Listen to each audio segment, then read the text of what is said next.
Hey you guys doing everybody? My welcome to Mother Chicken Siamese. My name is Creepy Trucky and this is Talk and Draw. And so as you can see, I'm still using Photoshop Element 7, a really old Photoshop because I'm old and I don't want to change my habits.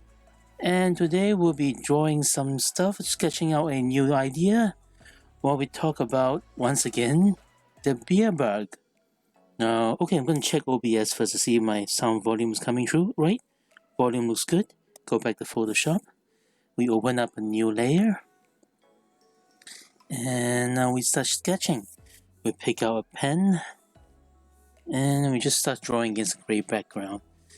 Now, we have recently, down here in Australia, we have some politicians, basically our Prime Minister, and going on TV and talking about the quarantine lockdown that we have down here in Australia, and how we should keep it up, and it's better to be safe than sorry.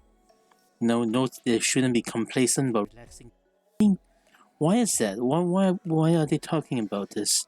Well, it's because, according to our primary, one of our main broadcasters, the Australian ABC, they are talking about how the scientific modeling based on the data coming in is showing that Australia is successfully flattening the curve. And just in case you guys don't know what flattening the curve means, it means that using the quarantine measures to reduce the peak of the amount of people coming down with the beer bug and falling sick, showing symptoms and needing medical care. Now, since the virus we are talking about is novel and nobody has a defense to it, and because it's so infectious, everybody would probably get it sooner or later, and those who are going to fall sick are going to fall sick sooner or later, unless they are willing to lock themselves up until a vaccine comes up, which can take up to a year. Now, well, flattered by adopting quarantine measures and social distancing and preventing whatever it takes to prevent human-to-human contact, which prevents the virus from spreading along the population. That will flatten and reduce the spike in the number of people that needs hospital help, and this will reduce the number of people that would die if they don't receive hospital help, which is what we're trying to do by reducing the curve now. And the data shows that Australia has been doing that pretty well.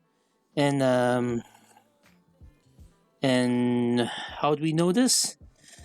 Well, we don't need to be a statistical researcher to take a look. If you take a look at the data, so far, only less than 6,000 people in Australia has been infected by the disease, and we only have about 40 or so deaths from the disease in a population of 25 million.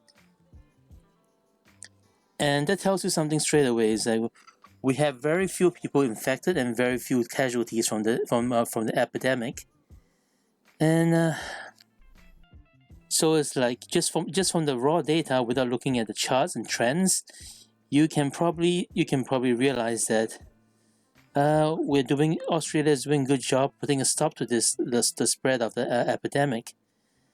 And yeah, I mean, and looks so far so good. So can we stop the quarantine now? Maybe ease it up a little bit. Maybe.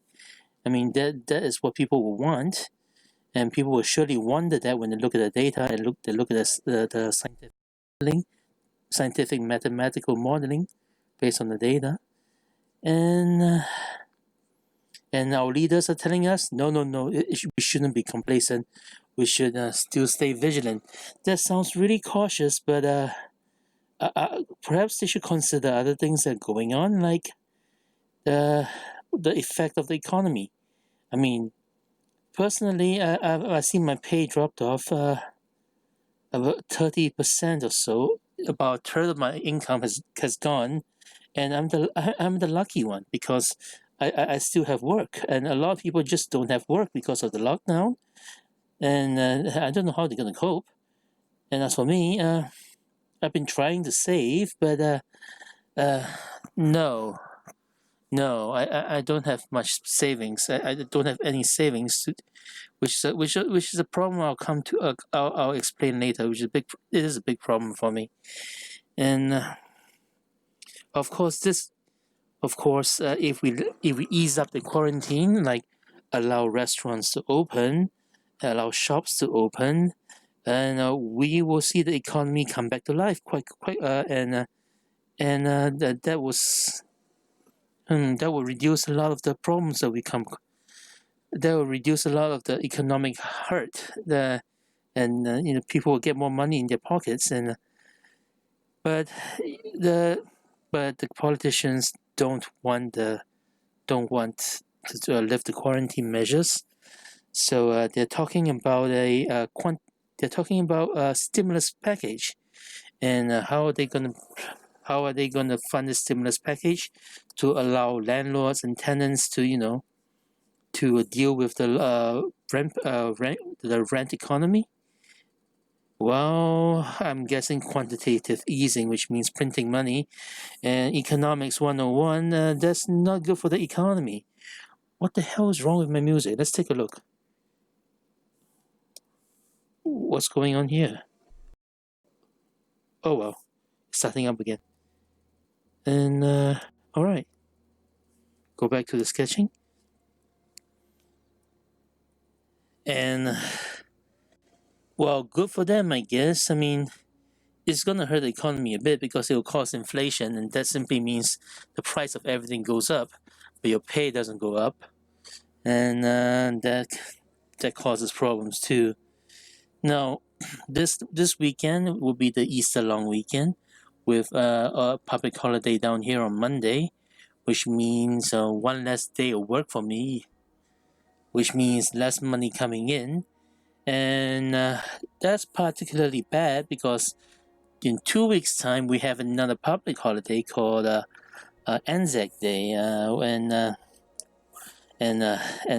even though this is a holiday to have to remember those that have fallen, uh, um, um, um, um, um, um, um, that's another day without work for me and another day without pay. So I'm getting to get nervous because yeah, income is not good, and I haven't got enough savings to weather through days without work. Even though I still have work, it's less work for 3 weeks now, and well, there's two less working days, or maybe even more, and I'm starting to feel nervous. But oh well, and I'll probably just explain what I'm sketching here. This is a concept for a little one-piece cartoon, one-panel cartoon, where the theme is the cat's this guy's cat is complaining about not enough, and when the food bowl is full, and we're just gonna draw a full cat food bowl, nice heaped up, and we're just gonna take a knockout to signify that that's how much the cat has eaten. I think that's like a nice bite-sized hole.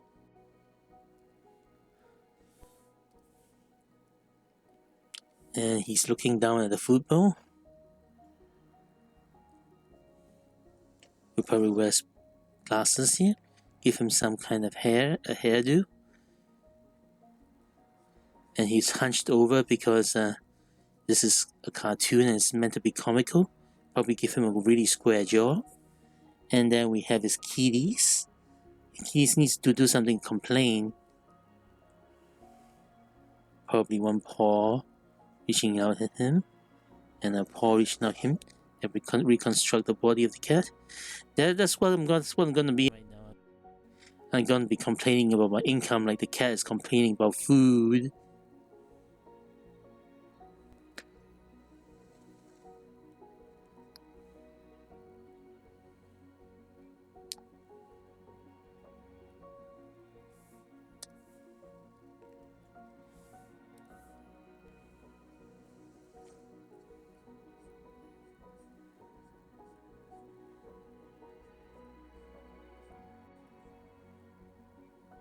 Okay.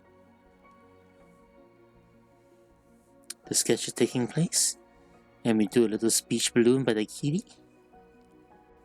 And the kitty will say something like tuna. The kitty wants tuna. He doesn't want cat food.